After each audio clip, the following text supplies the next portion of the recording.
If you train martial arts by yourself, save this video, watch this video. In this video, I'm going to talk about a very good technique to get better at martial arts. Any martial art doesn't matter. It's really a concept and principle. Now, I learned this through briefly training with one of Jesse Glover's friends. And Jesse Glover was Bruce Lee's first student. And I heard a lot of interesting stories about Bruce Lee and Jesse Glover and their training. And I've trained with Bruce Lee students in the past. They're all great. And I've trained with other great, phenomenal martial artists, Mr. G. Anthony, and just great people. And a common thread between all of them, but especially Bruce Lee, is the idea of progressive overload. Now, progressive overload, if you go to the gym, you should know what this means. Progressive overload is a concept of slowly building on your workout or exercise or training to make it harder and harder and harder to get better and better and better. It's the idea that if you do one thing for a super long time, you will reach a plateau, but you don't want to do that. You want to slowly increase the intensity of your workout, of your training, of your learning to continue to get better. It's like constant improvement. That's the idea. You want to continue to consistently make your training or learning or whatever slightly harder, slightly more, right? That's the biggest thing. If you were to do 10 push-ups every single day, you get to where like 2 weeks, you wouldn't get any stronger. Your body's used to it. You're strong now, but you're used to the 10 push-ups every day. So if you want to get stronger, if you want to do more push-ups, if you wanted to get muscular or whatever, the logical thing would be to slowly increase the amount of push-ups each week or each month, or to slowly increase the number of push-ups each week, each month. That way, you're systematically doing a little bit more, not a lot. So versus doing 10 push-ups every other day or 10 push-ups every day, you could do 10 push-ups every day, and then at the end of the week, add 3, right? So you can do 10, 13, 16, and each week you're up about 3. Now, in the beginning, this is not a lot. Like, what? Well, Joel, in 1 month, that's only like 12 push-ups. Like, what are you talking about? That's only a 12 increase. But think if you would have only did 10 a week, you're not improving. But you want it slow. You don't want to be a big drastic improvement. You want it small enough to where you're doing it, it's nothing. But when you look back, you do 3 more push-ups every week. You look back into an entire year, you've done hundreds of more push-ups, and you're that much stronger. That's the idea. You're slowly increasing the intensity to get better. That's progressive overload. This is a technique that most all people in the gym that are good, that are ripped, that are lean, that are strong do. But Bruce Lee made a point that he included this in his martial art training. And you should be doing this in your martial art training, especially if you train by yourself. This is why so many martial artists, when they train by themselves, they suck, they're trash, they're garbage. You need to find ways to get decent. And then once you get to a decent skill level, making your training a little bit more intense, right?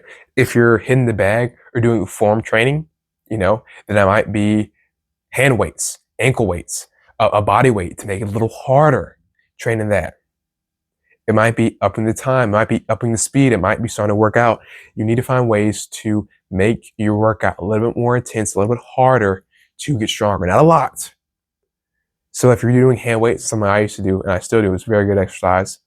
First, it's get good at shadow boxing, get good at hitting the bag with no weights. Don't start the weights and be trash. No, get your form correct, get your form right, get it bam, bam, bam. Then add like 2-pound weights or something light. And then go hard, hard and fast as you can with them. And then it gets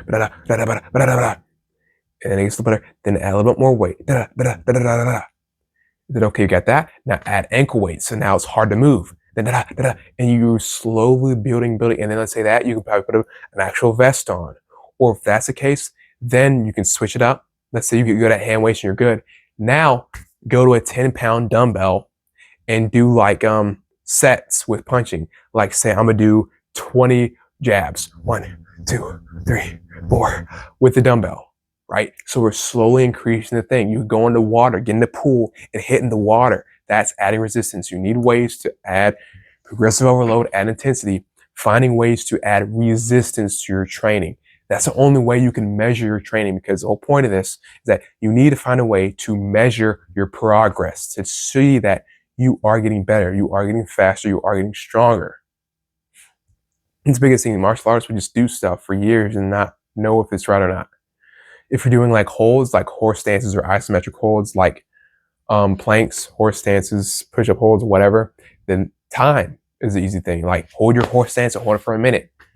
Then in a month, try to get it 2 minutes, then 3, then 4, then building the time shows you're getting stronger, shows you're getting better. There's a lot of ways to do this. It's a concept. It's not a technique. It's a concept you can apply in anything. But if you're training by yourself, you need to figure out how to do it. If you need to do it by yourself, because that's how you get better by yourself, is by finding ways to make your training more intense and doing that. Like one thing I do, especially when I'm at the station, I train in boots. So I do kicks, the same kicks I do normally, I do them in boots because it's harder. That's the point. Like I can do easy kicks in shoes and tennis shoes and move around in no feet. Like yes. If you're new to kicking, because most martial artists, they do kick with no shoes, and that's a big flaw. Like you're never gonna not wear shoes in a fight. So I was like very big on just using shoes, just common sense. But like now I use boots and ankle weights in the boots. So if you're new to this, start with no shoes, just barefoot. Get the form down so you can actually kick. Then add some shoes. Then you get the form down with the shoes. It's a little different, a little heavier. It's weirder. Get good with that. Then add boots, then add ankle weights, whatever. Slowly increase it, right? If you can do that, you are going to be able to measure your progress. And then you can figure out and get better. But the goal of training by yourself, really, you're developing your attributes, and as well as working on technique. You're getting your technique down and packed tight. So that's one way to measure progress, is by videoing yourself, filming yourself, or getting in the mirror to see your technique and to better your technique, get it sharper, get it faster, get it smoother. Try to make no openings. Try to get it where you shot your technique out and back and you're ready. Like get as fast as possible. With the weights and the training, you're developing your strength, speed, and power. Another very important, your coordination. So there's a lot of things you can do by yourself. Like people sleep on training by yourself, but like that is the way to be the best. That's the way to be great, is be training by yourself and going to the gym. Like that's what I do all the time. I train by myself and I still go to the gym, because you have to go to the gym to have competition and to learn stuff. Yes, it's important, but you only get the best in the gym. He's only the best because he trained by himself and because he's really puts in the hours by himself. And it's because he uses progressive overload. It's because he dials up the intensity. He's training on his physical attributes. To give you an idea, there's really only two things in martial arts. There's technique and there's physical attributes. That's really it. And I got that from one of my teachers, Dan Inosanto. He talks about that. Physical attributes are pretty much anything physically that enhances your performance, be it speed, timing, coordination, body mechanics, bone density, muscle density, size, strength, weight, reach, all those physical things, height, all those physical things that can help your performance. Yeah. And some of those you can train. Speed, power, timing, you can train that. Coordination, you can train that. Reach and weight, you can't maybe train. But that's the point. Those are skills you can train to enhance your performance. And then technique's pretty much anything that's mental on how to do something, right? How to punch, how to kick, how to throw, how to fight. It's a mental idea of how to do something. So technique can be learned. Any technique can be learned. And technique as well, it's not really technique. You can't really, you're not born with technique. Like height, you're born with that. Technique, you have to learn from somewhere.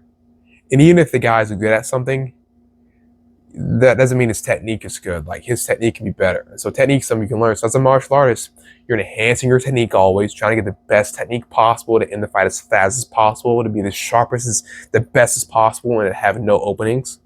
And then you're also training the workable physical attributes that you can do. You do those two things, that's what you're training by yourself for.